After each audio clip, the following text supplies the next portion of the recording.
Salve, salam sejahtera pemirsa dimanapun Anda berada. Jumpa perdana dalam acara Ngoni, Ngobrol Rohani. Perjumpaan kita pada hari ini merupakan sesi perjumpaan perdana dan pembicaraan kita secara umum adalah mengenai pengenalan tentang kelompok-kelompok kategorial yang berada di Paroki Santa Maria Palu. Nah, dan di perjumpaan perdana ini kita akan hadirkan profil mengenai KBK atau Kaum Bapak Katolik. Dan hadir di sebelah kanan saya saat ini adalah Ketua KBK Paroki Santa Maria Palu, Bapak Yohan Rosiantono. Selamat malam, Pak. Selamat malam. Sehat-sehat. Ya, hari ini kita akan berbincang-bincang mengulas tentang KBK. Terutama dalam ruang lingkup Paroki Santa Maria. Saya sapa Pak Yohan atau Mas Yohan ini? Terserah, mana enaknya. Mas Yohan ya? Ya oke, mana enaknya. Nah, Mas Yohan ini merupakan Ketua KBK di Paroki Santa Maria Palu. Sudah 2 periode ya? Iya, ini periode kedua. Di periode kedua. Nah, kita akan bicara banyak nih mengenai kelompok kategorial, terutama tentang KBK. Nah, tapi kita mau mencoba mengulik di awal pembicaraan dulu. Kalau orang luar mau mengatakan atau mau mengenal KBK, kira-kira pertanyaannya pasti KBK itu apa sih sebenarnya, Pak Yohan? Iya, semacam binatang apa gitu ya. Oke, ya. KBK itu adalah singkatan dari Kaum Bapak Katolik. Ya, Kaum Bapak Katolik, di mana memang kalau kita melihat bahwa KBK ini hanya ada di Keuskupan Manado. Ini satu-satunya di dunia begitu. Iya, Manado. Betul. Jadi ini adalah suatu kelompok yang menghimpun semua bapak-bapak yang ada di paroki masing-masing, karena kebetulan kita ada di Paroki Santa Maria, jadi kita adalah KBK Santa Maria. Seperti itu ya. Kalau secara struktur, jadi KBK Santa Maria sendiri itu berada di bawah secara koordinatif, koordinatif itu dengan KBK yang berada di Keuskupan Manado. Ya, di mana di Keuskupan Manado sendiri kita tahu bahwa paroki itu jumlahnya kalau tidak salah ingat saya ada 74 paroki. Iya, 74 paroki yang meliputi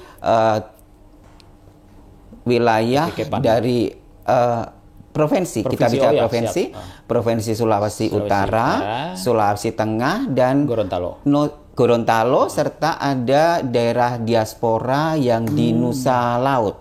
Ya, di mana di situ ada ada Sangihe, ada Talaut, seperti itu. Jadi cukup banyak sebetulnya KBK yang ada di Keuskupan Manado ini. Nah, di secara organisatoris, jadi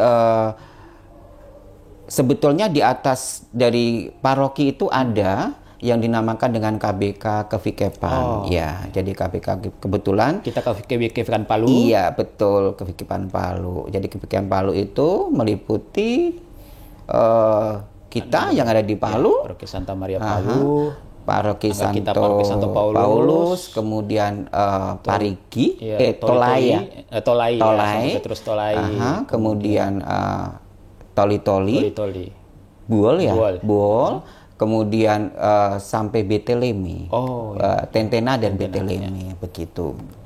Nah, jadi kalau dilihat dari dari skupnya, jadi skupnya ini cukup luas, ya, cukup luas seperti itu. Dan yang menjadi unik itu karena memang KBK ini cuman ada di Keuskupan Manado, dan saya dengar sih beberapa keuskupan mulai melirik karena ternyata kegiatannya itu positif, seperti itu.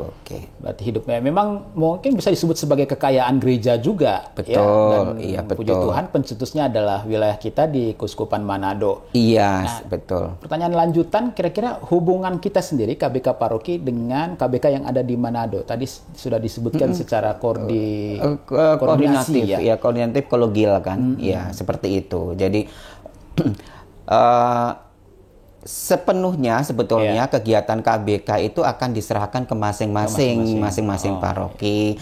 Cuman karena tetap ada dalam struktur. Jadi setiap 4 tahun itu diadakan konferensi. Ya. Kemudian di dalam konferensi itu ada pertemuan rayanya, di mana merupakan ciri khas daripada pertemuan raya itu ada lomba di bidang rohani, kemudian ada seni dan olahraga, dan itu sebetulnya merupakan wadah bagaimana kita KBK satu paroki dengan paroki yang lain saling menghimpun para mengenal. bapak-bapak. Iya, seperti itulah. Artinya positif Ya, betul, begitu. betul. Ya.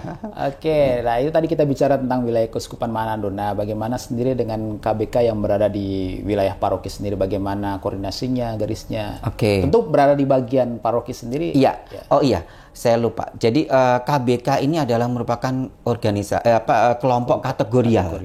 Iya. Namanya kelompok kategorial adalah pastorosentris. Oke. Jadi semua keputusan itu ada sama Bapak Pastor. Jadi bahkan hasil konferensi yang keempat mendatang ini sebetulnya nanti akan dibahas mengenai beberapa perubahan dari tata dasar dan tata rumah tangga. Oh, berarti ada tata dasar dan tata rumah Iya, tangga betul. sendiri. Iya, meskipun kategorial, kita mempunyai tata dasar dan tata rumah tangga. Cuman karena kemarin kita mengikuti prakonferensi begitu, jadi ada istilah yang memang sebetulnya nggak tepat kalau dibilang itu tata dasar, tata rumah tangga, karena kita ini sebetulnya kan berangkat dari statuta yang dikeluarkan oleh Bapak Uskup. Iya, dan di dalam statuta itu sudah nyata-nyata bahwa itu adalah kelompok kategorial, di mana juga diatur di dalam statuta itu hal-hal mengenai pengistilahan. Jadi KBK ini nantinya tidak tata dasar dan tata rumah tangga, cuma menjadi pedoman. Jadi pedoman dasar, pedoman rumah tangga. Roh spiritualnya tetap melekat di statuta itu. Iya. Nah, kembali lagi pada kedudukan KBK di paroki. Ya. Jadi seperti juga dibahas kemarin waktu prakonvensi bahwa tidak menutup mata sebetulnya bahwa untungnya bukan di paroki kita ya, jadi beberapa paroki di Keuskupan Manado KBK-nya ini agak tidak harmonis dengan pastor. Jadi dinamika organisasi. Iya, itu yang harus dikembalikan, bahwa kita kategorial. Artinya kita harus mendukung semua program pastor dan semua itu keputusan ada sama pastor. Jadi bahkan kalau kita bicara tentang ekstrimnya saja, kalau pastor misalnya mengatakan KBK di paroki tersebut dibubarkan, akan bubar. Seperti itu. Makanya untuk kedepannya yang harusnya menurut pedoman dasar dan pedoman rumah tangga itu ketua dari KBK itu dipilih melalui proses musyawarah paroki ya. Kalau di tingkat paroki merupakan musyawarah paroki, untuk kedepannya tidak lagi. Jadi musyawarah paroki itu hanya memberikan usulan nominasi kepada pastor paroki, dan nominasi itu tertutup. Jadi tidak ditahu mana yang urutan pertama, kedua, dan seterusnya, itu tertutup, hanya Bapak Pastor yang tahu dan Bapak Pastor yang menentukan. Berarti pastor yang nanti tergantung hasil konferensi nanti ya. Atau iya, tapi pasti ke sana karena di prakonferensi itu sudah hampir 90% lah seperti itu. Nah, dan karena pedomannya berubah seperti itu, jadi akhirnya nanti siapa yang akan menjadi ketua KBK itu di samping hasil nominasi tadi juga Bapak Pastor boleh mengusulkan, artinya kalau nominasi yang lain selain nominasi yang dianjurkan. Bukan begitu. Kalau dulu kan diatur hanya 2 kali. Dua kali. Tetapi kalau sekarang terserah Bapak Pastor.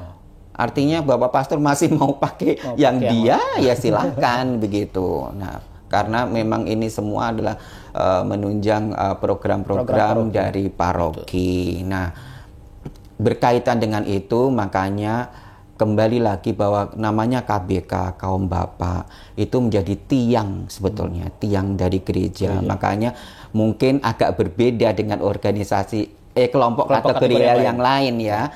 Jadi di dalam peran kehidupan menggerejanya mesti agak beda karena jadi permasalahan paroki itu sebetulnya KBK ini harus ikut memecahkan apa yang terjadi di paroki begitu. Karena eksistensi peran bapak juga. Iya, karena bapaknya ini loh, iya bapaknya. Patrinilialnya. Iya, sebetulnya itu yang membedakan. Iya. Nah, makanya memang harus lebih mungkin presurnya atau saya lebih mengatakan itu ya.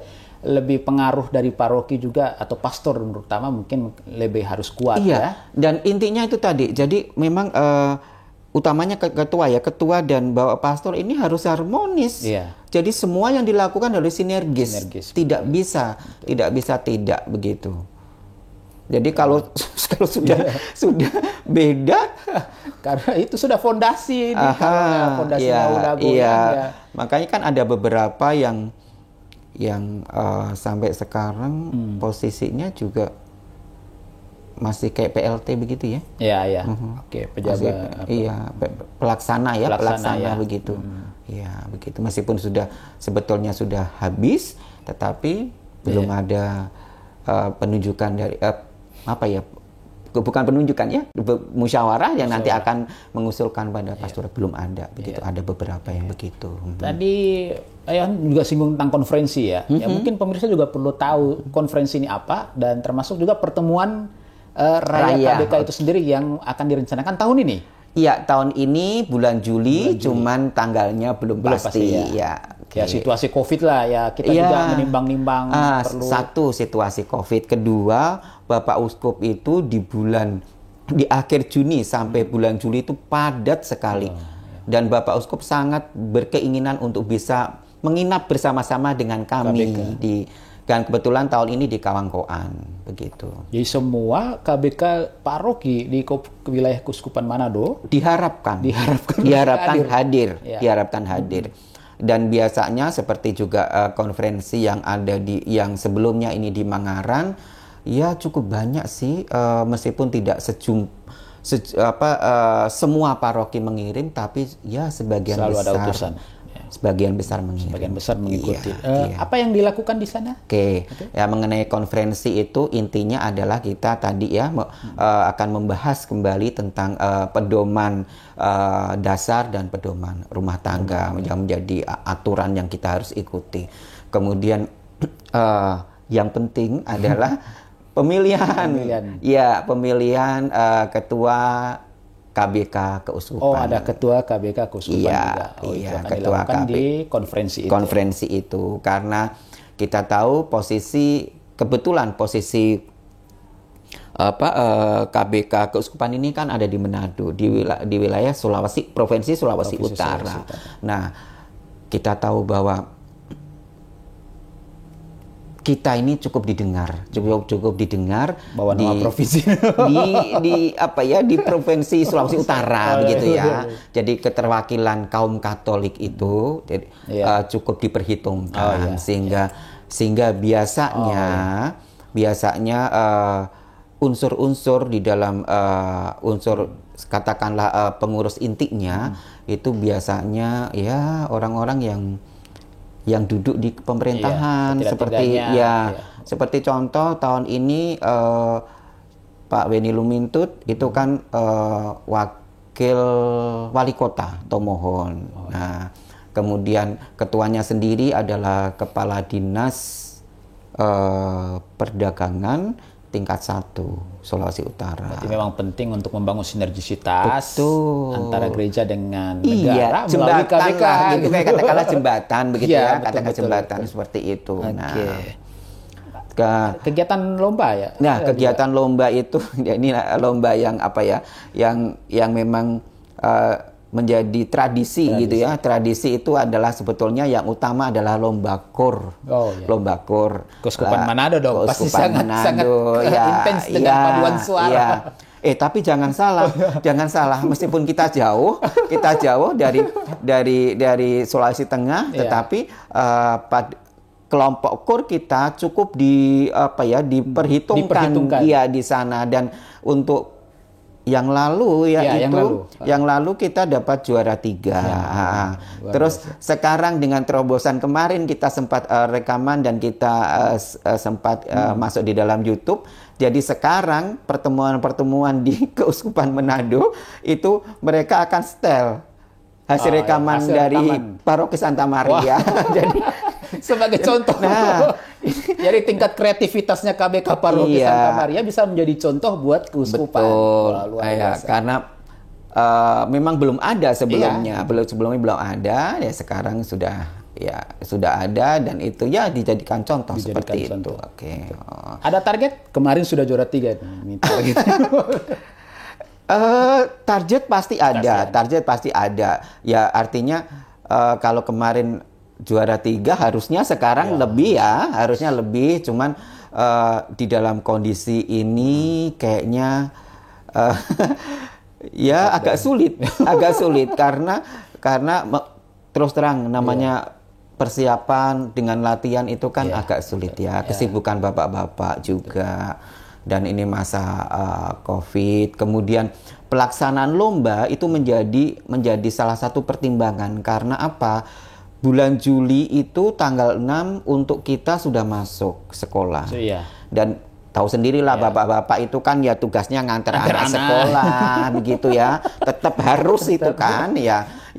Akhirnya mungkin kalau kita tetap ikut, mungkin tidak dengan kekuatan penuh. Seperti itu. Nah, itu tadi tentang KOR ya. Kemudian yang menjadi tradisi lagi itu adalah tarian pasutri.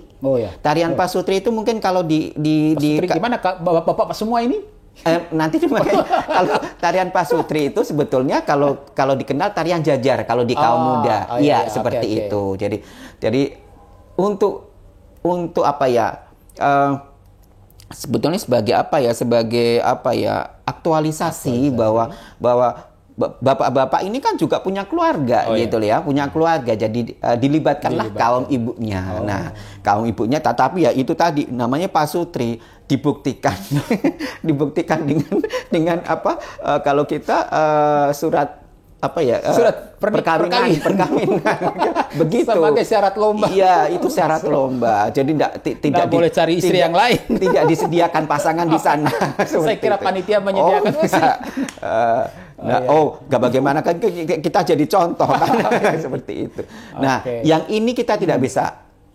Tidak bisa karena tidak bisa ikut untuk paroki KPK paroki kita karena memang juga jaraknya jauh.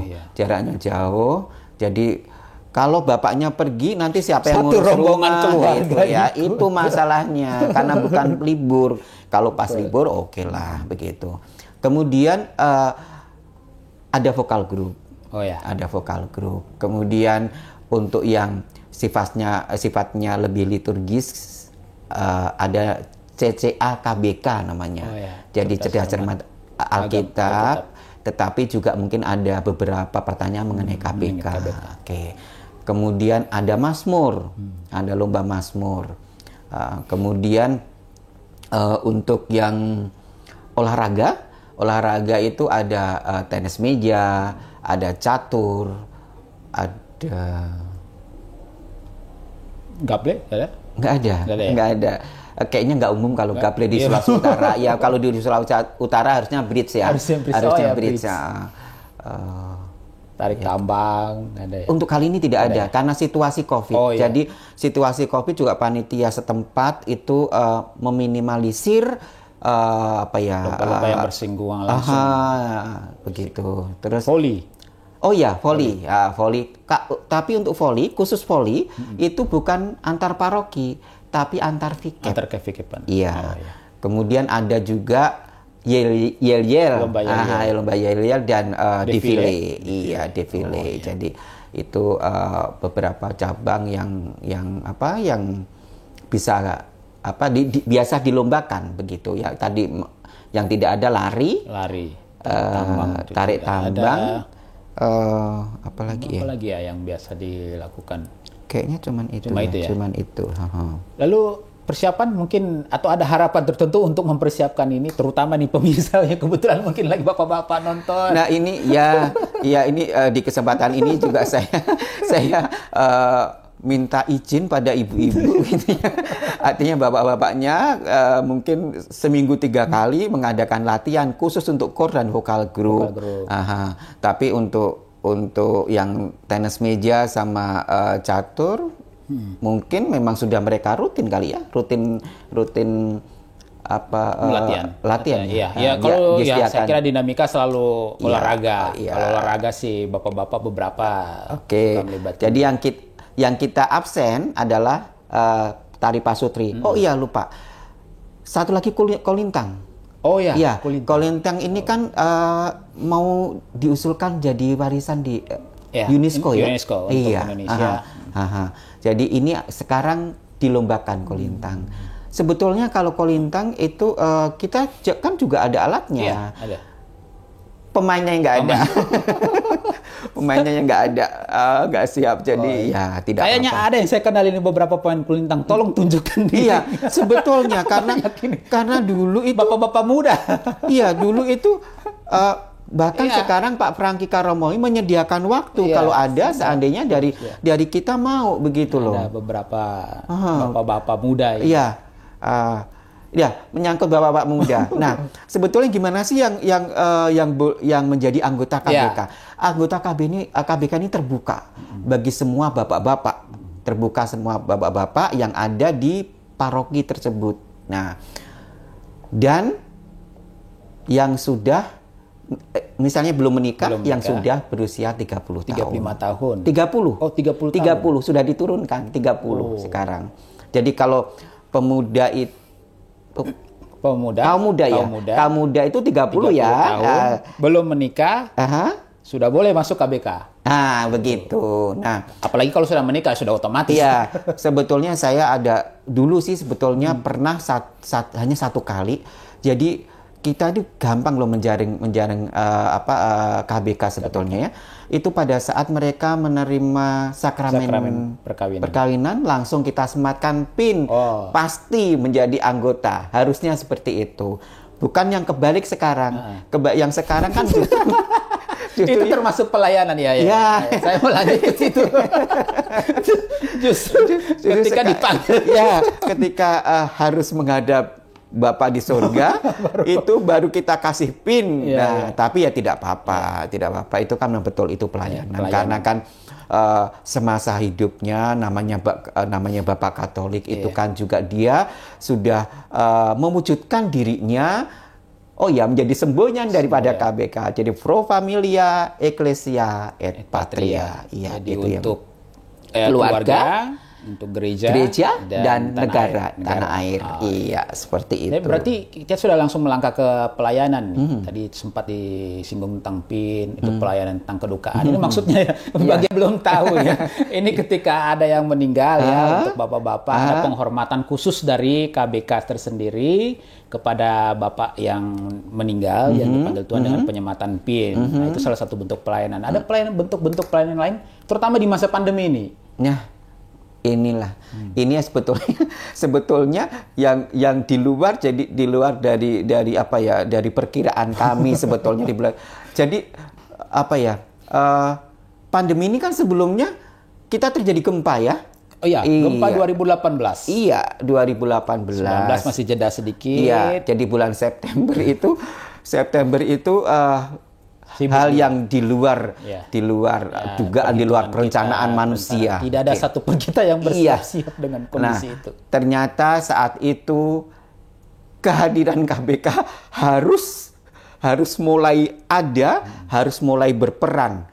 Bagaimana situasi yang masih kacau, sebetulnya banyak juga dari anggota KBK yang terpaksa harus berpindah atau mengungsi, istilahnya mengungsi, menyelamatkan diri karena mungkin juga satu mungkin terdampak secara langsung, yang kedua mungkin saat itu memang saya pikir semua warga yang ada di Palu ini tidak tahu ke depannya itu apa yang akan terjadi, karena saat itu menurut prediksi bahwa ini bisa berulang begitu. Jadi ada sebagian yang bahkan memutuskan untuk pindah dari kota Palu. Nah, di tengah hiruk pikuk dan ketidakpastian itu, maka kami KBK harus hadir di dalam salah satu pelayanan. Kebetulan saat itu saya bersama beberapa teman dari KBK langsung terjun untuk menangani, justru bukan di dalam gerejanya, tetapi kita ambil bagian untuk penanganan semua warga yang terdampak tanpa memandang agama, suku dan sebagainya. Jadi kita mengadakan pelayanan kesehatan di sekitar kota Palu yang terdampak. Ya, paling jauh yang mungkin Mas Wian ingat kejadian yang di Kulawi, bagaimana kita tidak bisa pulang karena jemput helikopter harus jemput dengan helikopter. Nah, itu yang tidak terlupakan. Bukan hanya dijemput helikopter, kita kelaparan di sana. Jadi kita tuh membawa bekal, tapi kita sendiri kan tidak memprediksi, bisa memprediksi bahwa akan terjebak seperti itu ya. Jadi kita sendiri malah tidak punya bekal. Jadi kita kelaparan justru di sana. Tapi ya totalitas pelayanan. Nah, dan koordinasi dengan pemerintah cukup bagus. Jadi ya meskipun terlambat 1 hari, kita bisa diterbangkan dengan kembali ke paroki seperti itu. Nah, itu. Nah, belum istirahat sebetulnya dari gempa itu belum istirahat sebetulnya. Tiba-tiba di 2019 akhir ya, 2019 akhir merebak COVID, meskipun kita belum terdampak secara langsung. Masih wilayah Indonesia Tengah ya. Belum. Nah, waktu sudah mulai itu bulan Maret sudah ada aturan bahwa pembatasan di dalam rumah ibadah. Nah, waktu itu saya dipanggil oleh pastor, bagaimana ini? Jadi akhirnya saya dengan beberapa pengurus KBK memutuskan bahwa kita KBK menjadi pionir dalam penanganan COVID ini. Jadi kita menjadi satgas yang harapannya sebetulnya sudah cepat berakhir. Nah, tapi ternyata sampai saat ini juga masih, meskipun sudah mereda ya. Tapi bersyukur juga karena KBK tidak sendirian. KBK tidak sendirian, di situ bergabunglah OMK, bergabunglah KMK, bergabunglah PMKRI, dan terakhir ini bergabunglah WKRI. Jadi semua unsur bisa terlibat gitu. Yang penting kita memberikan rasa aman pada umat kita, dan kita menghambat penyebaran COVID. Dan memang keterlibatan KBK sangat kelihatan sekali dari awal pandemi sampai sekarang masih bertahan untuk menjaga protokol kesehatan agar tetap semaksimal mungkin. Nah, itulah jadinya kan kita mendapat penghargaan. Luar biasa. Kita mendapat penghargaan dari Bapak Wali Kota karena menjadi percontohan bagi rumah ibadah di Kota Palu. Salah satu rumah ibadah terbaik yang menjalankan protokol kesehatan di wilayah Kota Palu. Seperti itu. Gereja Katolik. Peran dari KBK sendiri. Dan itu kita bincang-bincang tadi mengenai peran-peran. Adakah peran-peran lain? Tentunya peran ke dalamnya, peran ke dalam anggota, terutama basis wilayah mungkin. Ke dalam anggota, bagaimana kita bisa mengembangkan KBK paroki ini menjadi. Jadi semua bapak-bapak itu ikut memiliki begitu loh, ikut memiliki. Nah, itu makanya di tiap wilayah rohani kita bentuk unit. Bentuk unit KBK. kebetulan di sini sudah ada 16 unit. 16 unit dan semuanya full, meskipun ada satu unit sebetulnya yang memang kondisi wilayahnya sedikit sekali, wilayah Sebastianus itu yang belum. Itu memang satu-satunya wilayah, satu-satunya unit yang belum terbentuk Sebastianus. Mungkin nanti akan kita pertimbangkan bergabung di peleburan aja ya. Bergabung di unitnya Santa Ana atau di unitnya Santo Agustinus. Iya, karena posisi letaknya itu seperti itu. Nah, untuk sebetulnya dari unit ini kan sebetulnya akarnya ya. Akarnya. Jadi harapannya kita bahwa kegiatan KBK itu di unit lebih terlihat, seperti lebih terlihat. Nah, karena itu adalah basisnya adalah di situ, di wilayah-wilayah rohani. Ya meskipun kita tahu bahwa bapak-bapak ya itu tadi, karena dia juga sebagai kepala rumah tangga, tentu dia juga harus membagi waktu antara keluarga, antara karir pekerjaan begitu ya. Belum juga ada beberapa bapak-bapak yang memang aktif juga di organisasi yang lain begitu ya.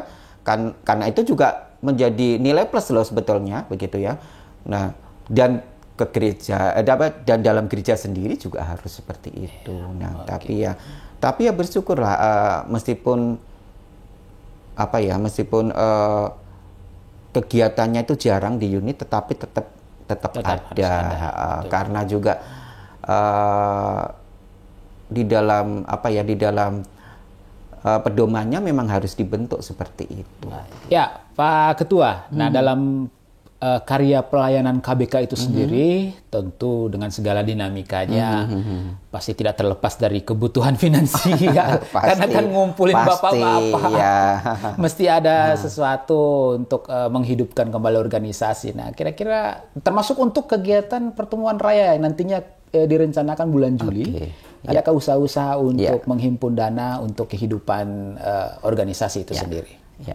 Ya, jadi tadi agak kelupaan sebetulnya. Jadi sumber keuangan KBK ini dari mana sih gitu ya?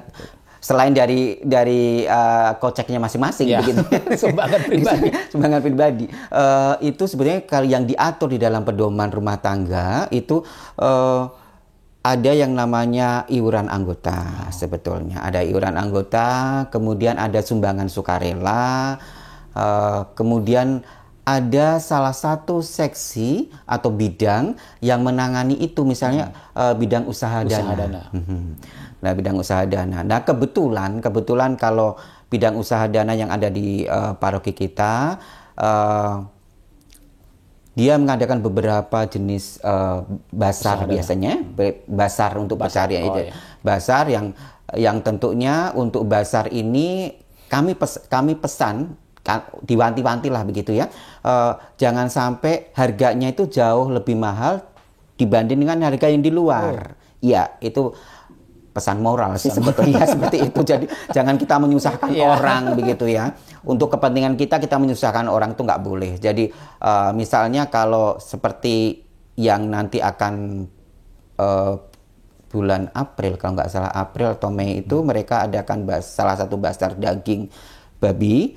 Itu juga kalau di luar itu kan harga pasarannya sudah sampai 100.000. Nah, kita beri di bawahnya, jadi 90.000 begitu. Dan menurut hitung-hitungan itu sudah ada untungnya lah, sudah ada untungnya pasti begitu. Nah, kemudian, ini yang menarik sekali. Jadi bapak-bapak itu tidak hanya seolah-olah meminta begitu ya. Kita harus ada action, harus ada usaha yang bisa yang bisa menghidupkan. Nah, salah satunya itu kebetulan kita mendapatkan waktu itu bantuan dari Caritas untuk pengembangan satu kelompok yang kita punya, kelompok orang Katolik begitu, yang berada di Napu dan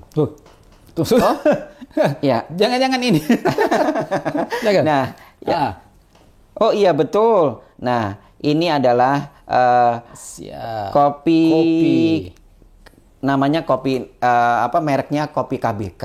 Wow. Jadi ya silakan dicicipin dulu. Untuk usaha dana KBK melalui Caritas tadi ya? Iya, bantuan Caritas jadi untuk pengembangan di daerah tersebut sebetulnya. Jadi salah satu misi Caritas kan untuk menghidupkan sosial ekonomi masyarakat Katolik ya tentunya seperti itu. Sebetulnya tidak Katolik saja sih sebetulnya boleh dari yang mungkin lain. Hikmah dari pelayanan selama gempa yang dilakukan oleh KBK. Nah, ternyata di daerah Napu itu masih ada meskipun mungkin bisa dihitung dengan jari yang menanam kopi Arabica. Kita tahu kan bagaimana kopi Arabica. Kopi Arabica ini sangat berbeda dengan kopi Robusta, berbeda dengan kopi Lampung yang saat ini lagi ngetren begitu ya. Jadi kopi Arabica ini mempunyai banyak kelebihan tentunya bagi penikmat kopi. Rasanya memang beda karena memang dalam persyaratan kehidupannya itu pada dataran tinggi tertentu begitu. Dan dia ini kalau saya tidak bawa contoh ini biji kopi Arabica itu kecil-kecil, tidak seperti Robusta maupun kopi Lampung. Jadi kecil-kecil dan yang lebih ribet ya dalam perawatannya itu jangka waktunya lama untuk memanen. Makanya banyak ditinggalkan oleh petani kopi. Tetapi itu tadi karena mempunyai banyak kelebihan dibandingkan dengan yang lain. Yang saya rasakan sendiri meskipun saya bukan penikmat kopi, tetapi saya bisa merasakan bahwa kopi Arabica ini kalau kita minum tidak menimbulkan debar pada jantung. Kemudian bagi yang mempunyai tidak berpengaruh. Kayaknya kita harus coba ini. Dicoba dulu Mas. Ya, dicoba dulu bagaimana rasanya. Saya tidak penikmat kopi tapi pasti bisa merasakan gimana nikmatnya kopi. Siap. Kita coba kopi yang tadi diantar oleh Komsos. Terima kasih Komsos. Mantap. Nanti kalau yang ingin mencoba silakan. Kayaknya ada kemasannya nih. Ada kemasannya. Ya gimana? Wow. Sorry. Oke, ini. Ya. Dilihat dari warnanya sudah kelihatan bagaimana tampilan kopi Arabica Napu ini. Jadi sudah seperti juga komitmen kita dalam usaha bahwa kita tidak mau ambil untung yang sebanyak-banyaknya. Jadi dalam satu kemasan ini isinya adalah 100 gram. Wow. Kita jual Rp25.000 seperti itu. Sangat ekonomis. Sangat ekonomis. Kalau kita mau lihat, kita bandingkan dengan yang di luar, namanya Arabica, tidak boleh ini 50.000 gitu. Begitu. Oh iya, sebelum lupa, di samping usaha bidang kopi, kami juga punya usaha bidang lain ya. Semua tahu kan? Ini adalah bawang goreng khas Sulawesi Tengah. Sebetulnya Palu, Sigi, dan Donggala. Hanya di 3 tempat saja yang bisa seperti ini. Meskipun sudah diuji coba untuk ditanam di tempat lain, di Parigi dan sekitarnya, tidak bisa menghasilkan yang seperti ini. Nah, ini bawang goreng ini juga salah satu usaha KBK, dan ini boleh dicek di toko pusat oleh-oleh kali ya. Toko pusat oleh-oleh. Ini kita jual dengan harga 25.000. Kalau di toko pusat oleh-oleh berapa coba? 30 lah, 30 atau 35 seperti itu. Kita jual dengan harga 25.000. Karena semua processing kita lakukan sendiri. Wow, KBK sendiri. Bapak-bapak nih yang goreng. Bagaimana? Nah, itu tadi jadi bagaimana kita mencari usaha yang kita memang mulai dari hulu ke hilir itu kita tangani begitu, sehingga tidak unsur di dalam processing itu kita minimalisir begitu. untuk. Berarti termasuk kopi ini juga hasil olahan sendiri dari para bapak-bapak KBK Paroki Santa Maria. Betul. Tetapi bijinya kita beli dari salah satu umat kita yang ada di Napu dengan harga jual di atas rata-rata. Termasuk ke usaha menghidupi juga. Karena biasanya ini Arabica ini diambil, menurut pengakuannya itu diambil ke Toraja. Di Toraja dengan harga sekitar 30. Tetapi kami ambil 50.000 per kilonya karena ya itu tadi. Begitu. Luar biasa. Jadi ini salah satu bentuk pencarian dana secara kemandirian juga KBK. Ya kegiatan positif tentunya. Ini salah satu buah-buah dari kegiatan positif yang dilaksanakan oleh KBK. Kayaknya perlu dibawa ke Manado ini. Oh iya, untuk nanti kegiatan pertemuan kaya. Cari dana di sana. cari dana di sana. Expo. Kalau misalnya ada expo KBK, boleh dibikin di stand khusus. Kemarin waktu di pertemuan di prakonvensi saya sudah minta disediakan stand untuk masing-masing kevikepan gitu. Jadi mungkin untuk kevikepan Palu kita akan launching ini kopi KBK dan bawang goreng. Jadi kopi KBK ini sebetulnya singkatannya bukan kopi kaum Bapak Katolik, enggak. Apa itu? Jadi KBK, kopi berkhasiat untuk kesehatan. Ya. Seperti itu sebetulnya. Berarti ada hawa-hawa herbalnya. Iya. Hawa kesehatan. Luar biasa. Seperti itu. Ya, saya kira Pak Yohan, cukup panjang pembicaraan kita dari awal tadi mengenai kiprah KBK dan kita dibatasi oleh ruang dan waktu. Iya, betul. Banyak hal yang kita sudah bicarakan bersama yang ditutup dengan hasil karya yang luar biasa dari KBK ini sendiri, bahwa penting buat kita untuk semua, terutama bapak-bapak, yuk mari bergabung bersama di dalam kelompok kaum Bapak Katolik ini dalam karya pelayanan. Iya. Saya kira itu saja perjumpaan kita pada hari ini di podcast perdana Paroki Santa Maria Palu, ngobrol seputaran rohani dan seputaran gereja. Terima kasih Pak Yohan atas kunjungannya. Kita pemirsa sekalian dimanapun Anda berada, kita akan ketemu lagi dalam edisi podcast Komsos Paroki Santa Maria Palu di edisi selanjutnya, dan dengan bintang tamu dari kelompok kategorial lain.